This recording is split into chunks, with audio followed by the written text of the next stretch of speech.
आइए आज हम शेयर करते हैं आपके साथ में नमस्तस्यै नमस्तस्यै नमस्तस्यै नमो नमः महामंत्र का तात्पर्य क्या है और इसका हमारे शरीर से क्या संबंध है और ये हमें क्या ऊर्जा प्रदान करता है हमारे 4 शरीरों को।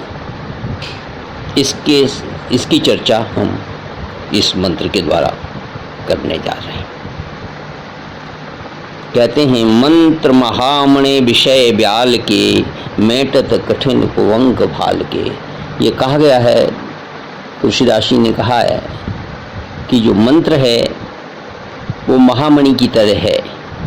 हमारे बड़े बड़े से पाप इससे नष्ट हो सकते हैं और हमें हमारा भाग्य को बदल सकने में सामर्थ्यवान है। इसी तरह श्री दुर्गा सप्तशती के तंत्रोक्त सूक्त और उत्तर चरित्र में देवताओं द्वारा भगवती विष्णु माया की अत्यंत सुंदर स्तुति की गई है। स्तुति क्या है? या देवी सर्वभूतेषु विष्णुमायेति शब्दता विष्णुमायेति संस्था नमस्तस्यै नमस्तस्यै नमस्तस्यै नमो नमः। या देवी सर्वभूतेषु मातृरूपेण संस्था नमस्तस्यै नमस्तस्यै नमस्तस्यै नमो नमः। तो इसमें जो नमस्तस्यै नमस्तस्यै नमस्तस्यै नमो नमः ये जो मंत्र है, इसका नमस्तस्यै नमस्तस्यै नमस्तस्यै 3 बार क्यों प्रयोग किया गया है, इसकी व्याख्या करना चाहते हैं। इसकी व्याख्या जो आपके साथ शेयर करना चाहते हैं। इसके प्रत्येक छंद में विभिन्न भाव विष्णु माया की जो अत्यंत सुंदर स्तुति की गई है, तो ये इस स्तुति में इसकी स्तुति के आगे प्रत्येक छंद में देवी के विभिन्न भाव रूपों जैसे चेतना, बुद्धि, निद्रा, लक्ष्मी, शांति, क्षमा, माता, दया, कांति, छाया, क्षुधा, स्मृति, भ्रांति, श्रद्धा, लज्जा, शक्ति आदि की स्तुति की गई है। जो छंद बनाए गए हैं उसमें, और प्रत्येक छंद के अंत में नमस्तस्यै नमस्तस्यै नमस्तस्यै नमो नमः इस पर विशेष जोर दिया गया है। इन शब्दों से देवी को प्रणाम किया गया है। इस स्तुति का तन्मयता पूर्वक पाठ करने से आप स्वयं इसको अनुभव कर सकते हैं कि इसका पाठ करने से एक विशिष्ट सुखद अनुभूति होती है। प्रत्येक बार इस बारंबार प्रणाम से भक्त साधक के अंतर में एक विशेष भाव का संचार होता है जिसे शब्दों में व्यक्त करना संभव नहीं है।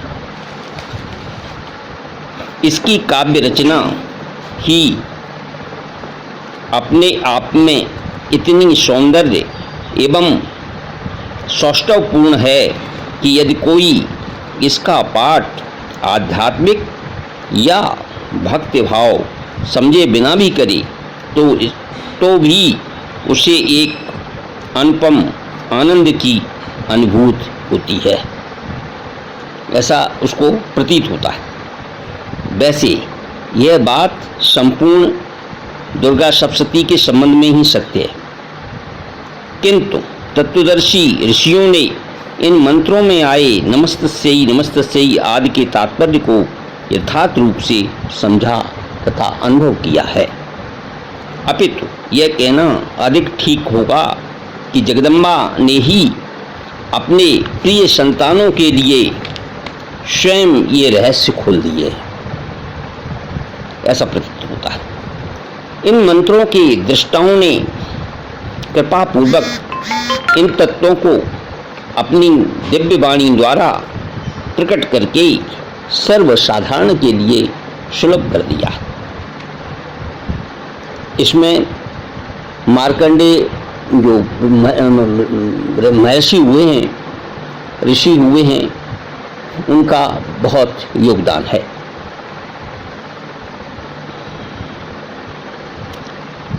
वैसे दुर्गा सप्तशती की आध्यात्मिक व्याख्या साधन समर में भी की गई है और भक्तों तक ये पहुंचाने वाले ब्रह्मर्षि सत्यदेव ही ऐसे एक साधक पुरुष हुए हैं। ब्रह्मर्षि सत्यदेव कहते हैं, बताते हैं कि इस स्तुति के मंत्रों में 3 बार नमस्तस्यै नमस्तस्यै नमस्तस्यै शब्द का प्रयोग हुआ है। इसके अतिरिक्त एक पद नमो नमः भी प्रयुक्त हुआ है। तो अब पहला जो नमस्तस्यै है वो कैसे है, वो हमारे शरीर को कैसे प्रभावित करता है, ये जानते हैं। प्रथम जो नमस्तस्यै पद द्वारा स्थूल प्रणाम अव्यक्त हुआ है, मतलब स्थूल प्रणाम इससे व्यक्त होता है, यानी माँ के अर्थात माँ के आदि भौतिक स्थूल रूप का अवलंबन करके ही प्रथम प्रणाम विहित हुआ है। वस्तुतः इस स्थल पर प्रणाम रूपी कार्य भी कायिक एवं वाचनिक दोनों ही प्रकार से स्थूल रूप में ही अव्यक्त होता है। इसके मतलब ये एक स्थूल जो हमारा शरीर है, एक स्थूल भी है। ये पहला प्रकार इसका स्थूल भी आता है। तो वो हमारे जो पहला पद है नमस्तस्यै, ये हमारे स्थूल शरीर को भी प्रभावित करता है, माँ के लिए भी है ये। और दूसरा द्वितीय पद जो आया है नमस्तस्यै, ये माँ के सूक्ष्म स्वरूप को लक्ष्य करके उक्त हुआ है। जो सूक्ष्म चैतन्य शक्ति स्थूल रूप में आकर विशिष्ट नाम एवं आकार ग्रहण करके अव्यक्त होती है, उसी को लक्ष्य करके, उसी की उपलब्धि करके जो प्रणाम किया जाता है, वही प्रणाम की द्वितीय या सूक्ष्म अवस्था है। इसको मानसिक प्रणाम भी कह सकते हैं। तो ये हमारे जो है सूक्ष्म शरीर हुआ, दूसरा हमारा सूक्ष्म शरीर है। तो ये दूसरे हमारे भी शरीर को, सूक्ष्म शरीर को ये प्रभावित करता है। पहला हो गया था स्थूल शरीर, दूसरा हो गया सूक्ष्म शरीर। और माँ के लिए हम ये प्रार्थना कर रहे हैं और इससे हमें भी फायदा हो रहा है, मतलब मानव मात्र को इसका फायदा हो रहा है, इसका जाप करने वालों को, पढ़ने वालों को। और तृतीय आता है नमस्तस्यै। तीसरी बार जो नमस्तस्यै आया है, यह कारक स्वरूप को प्रणाम है, जिस आदि कारण से सूक्ष्म एवं स्थूल दोनों ही अव्यक्त होते हैं। हमारी माँ जगदम्बा के उसी कारण स्वरूप को लक्ष्य करके, उपलब्ध करके जो प्रणाम किया जाता है, वह ही तृतीय प्रणाम है। यह प्रणाम कारण शरीर में ही अव्यक्त होता है। जो हमारा तीसरा रूप है शरीर का, वो कारण रूप है, कारण शरीर है। यद्यप कारण स्वरूप बुद्ध तत्व के ऊपर भी अवस्थित है, जो हमारे बुद्ध तत्व है उसके ऊपर स्थित है।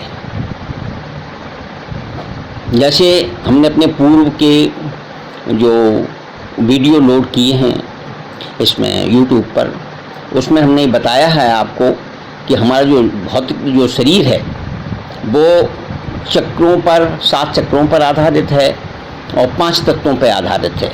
तो 5 जो हमारे जो 7 चक्र हैं, उनके बाद उनका जो विलय है वो मन में होता है, मन का बुद्धि में होता है, बुद्धि का अहंकार, अहंकार का महातत्व, महातत्व का मूल प्रकृति में विलय होता है, ऐसा बताया।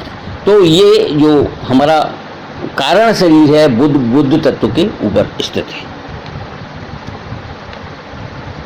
फिर भी यह प्रणाम उस विज्ञानातीत कारण को लक्ष्य करके बुद्ध तत्व में ही अभिव्यक्त होता है। इसलिए इसको बौद्धिक प्रणाम कहा जाता है। मतलब तीसरा जो नमस्तस्यै आया उसको बौद्धिक प्रणाम कहते हैं, और ये हमारे कारण शरीर के लिए है। नमो नमः ये चतुर्थ प्रणाम है। यह स्थूल शरीर सूक्ष्म और कारण से अतीत है, अर्थात इसके भी परे है। विशुद्ध बोधमय क्षेत्र में या परम प्रीतम परमात्मा में ही प्रकट होता है। यद्यपि यहाँ पर अर्थात इस स्तर पर प्रणाम एवं प्रणाम करता कही जाने वाली 3 अलग अलग अभिव्यक्तियाँ रही हैं, फिर भी जो प्रारंभ से ही शरणागत भाव के साधक हैं वे इस अद्वैत क्षेत्र में उपस्थित होते समय भी नमो नमः कहकर के केवल अपने शरणागत भाव की सहायता से परम प्रेमास्पद परमानंद स्वरूप परमात्मा में आत्मविस्मृत हो जाते हैं, खो जाते हैं परमात्मा में, अर्थात अपने आप को खो देते हैं, अपने आप को उस परम में विलीन हो जाते हैं, अपने आप को समाप्त कर। यह तुरीय अवस्था है या चतुर्थ प्रणाम है। ये हमारी जो तुरीय अवस्था है, ये शरीर जो है तुरीय अवस्था में जब पहुंच जाता है तो उसको आप चतुर्थ प्रणाम कह सकते हैं, नमो नमः। तो इस तरह से हमारे जो ये 4 शरीर, 4 तरह के शरीर हैं, उसमें ये डायरेक्ट ऊर्जा प्रदान करता है। इसका जो ऋषि हैं वो रुद्र हैं, उसके रचना के, और जो है सूर्य तत्व है इसमें, और सरस्वती देवता हैं इसकी, भीमा शक्ति है, ब्रह्मरी बीज है। इस प्रकार स्थूल सूक्ष्म कारण तथा कारणातीत अर्थात तुरीय इन 4 अवस्थाओं के प्रति विशेष भाव से लक्ष्य करके जो प्रणाम करने में समर्थ है वे ही यथार्थ देवता हैं, वो देवता तुल्य हो जाते। शुंभ निशुंभ असुरों की जोड़ी के अत्याचार से उत्पीड़ित देवताओं द्वारा इस प्रकार से प्रणाम किए जा सकने से ही हमारी माँ जगदम्बा ने अविलंब स्वयं रण क्षेत्र में अवतीर्ण हो असुर कुल का ध्वंस करके देवताओं को निशंक किया था। इसी मंत्र से उनसे देवताओं ने प्रार्थना की थी उनसे, और उनके विभिन्न स्वरूपों को ध्यान में रखते हुए प्रार्थना की गई थी।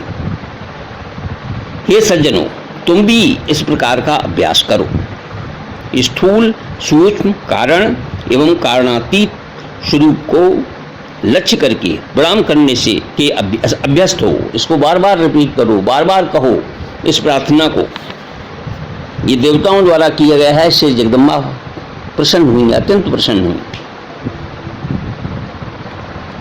तो इसको करने से क्या होगा? साधन शक्ति इस लक्ष्य से परिचालित होकर तुम भी देवताओं के समान सब प्रकार के आसुरी अत्याचारों से मुक्ति पाओगे, ऐसा कहा गया है। पुराणादि शास्त्रों में मुक्त के 4 स्तर बताए गए हैं: सालोक्य, सामीप्य, सारूप्य एवं सायुज्य। जड़त्व को भेद कर चेतना लोक में पहुंचना ही सालोक्य है। जिस समिष्ट चैतन्य में यह स्थित है उसके समीपस्थ होना ही सामीप्य है। जिस सूक्ष्म कारण स्वरूप केंद्र से वह प्रकाशित है वहाँ उपनीत होने अर्थात पहुँचने का नाम सारूप्य है। यहाँ उपस्थित होने से ही साधक तत्स्वरूप हो जाता है।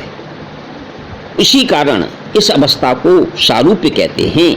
यहाँ भी विशिष्टता रहती है। इसके पश्चात सायुज्य है। इस अवस्था में भी कोई विशिष्टता नहीं रहता, निर्विशेष चैतन्य स्वरूप में उपनीत हो जाता है। इसका ही अन्य नाम निर्वाण है।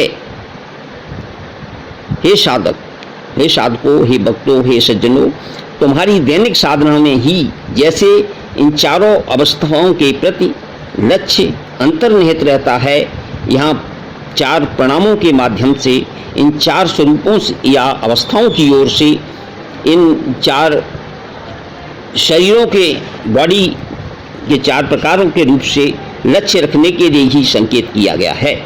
जो साधक संपूर्ण 4 अवस्थाओं के प्रति लक्ष्य रखने में समर्थ न हों वे अंततः इनमें से 2 या 3 के प्रति भी विशेष लक्ष्य रखने की चेष्टा करें तो वह भी यथार्थ साधना होगी। प्रतिदिन ही अल्पाधिक मुक्त की अनुभूति करनी होगी। ऐसा करने से ही जीवन मुक्ति का आस्वाद प्राप्त होगा, उसकी उपलब्धि होगी। यानी अगर हम नमस्तस्यै नमस्तस्यै नमस्तस्यै नमो नमः, इनमें से अगर हमारा ये जाप करते हैं, ये प्रार्थना करते हैं, तो इसमें से अगर एक शरीर पे भी अटैक करेगा या दूसरे शरीर पे करेगा, हमारे स्थूल शरीर में सुधार हो जाएगा, हमारे जो सूक्ष्म शरीर है उसमें सुधार होगा, जो हमारा कारण शरीर है उसमें सुधार होगा, और हमारी जो चौथी अवस्था, तुरी अवस्था जिसे कहते हैं हमारे शरीर की, तो उसमें सुधार होगा। तो हमारे अगर एक में भी सुधार होता है तो भी हमें हमारी बड़ी उपलब्धि है। इस स्तुति में जहाँ जहाँ नमस्तस्यै का अंश आया है, सभी स्थलों पर उसका तात्पर्य उपरोक्त प्रकार से ही समझना चाहिए।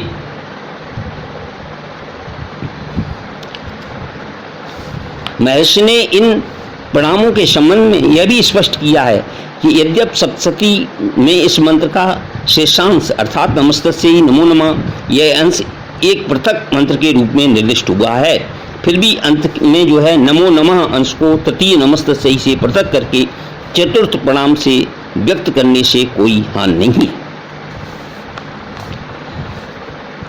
किसी साधक के कारण स्वरूप में उपनीत हो सकने से उसके लिए कारणातीत क्षेत्र में भी प्रवेश करना अनायास साध्य हो जाता है। इसलिए कारण स्वरूप को प्रणाम करते करते ही नमो नमः कहकर कारणातीत क्षेत्र में उपनीत होने की बात कही गई है, तुरीयावस्था की बात कही गई है। स्तुति में आए प्रणामों के इस रहस्य को हृदयंगम करने के उपरांत अपने हृदय में रखने के बाद इस स्तुति का पाठ निश्चय ही अधिक ही गहन अनुभूति की उपलब्ध कराएगा। ये जो है इसको करने से विशिष्ट फल प्राप्त होता है, और आप जितनी श्रद्धा भाव से इसको करेंगे वो आपको उतना ही पावरफुल होगा, क्योंकि ये डायरेक्ट अटैक करता है किस पर, हमारी उदर पर कहना चाहिए, नाभि कमल पर कह सकते हैं आप, इसका अटैक होता है, और बुद्धि पर भी इसका अटैक होता है, क्योंकि ये सब हमारे सब चारों शरीर हैं जो बताए गए हैं, स्थूल शरीर, सूक्ष्म शरीर, कारण शरीर और तुरीय अवस्था, तुरीय शरीर, तो ये चारों को प्रभावित करता है। तो हमारी जो पूरे बॉडी में है ये संचार पैदा करता है। तो ये अभ्यास करने से आपको स्वयं ही अनुभव होगा, स्वयं ही आनंद की अनुभूति होगी, आप आनंद विभोर हो जाएंगे। इसको तन्मयता से करें, श्रद्धा से करें, भक्ति से करें, विश्वास से करें, संकल्प से करें।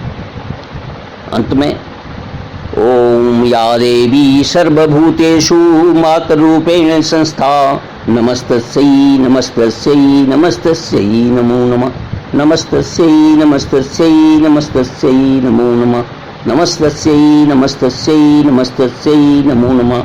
अगर हम सिर्फ नमस्तस्यै नमस्तस्यै नमस्तस्यै नमस्तस्यै नमो नमः माँ जगदम्बा के सामने बैठकर उनके भक्तभाव में डूबकर अगर इसी उसको बार बार दोहराते हैं इन्हीं पदों को, तो इससे हमको विशेष ऊर्जा प्रदान होती है। यही हम आपके साथ शेयर करना चाहते हैं। अगर आपको ये हमारा वीडियो पसंद आए तो आप इसको लाइक करें, शेयर करें और शेयर करें, सब्सक्राइब करें, जिससे कि ज़्यादा से ज़्यादा लोग लाभान्वित हो सकें।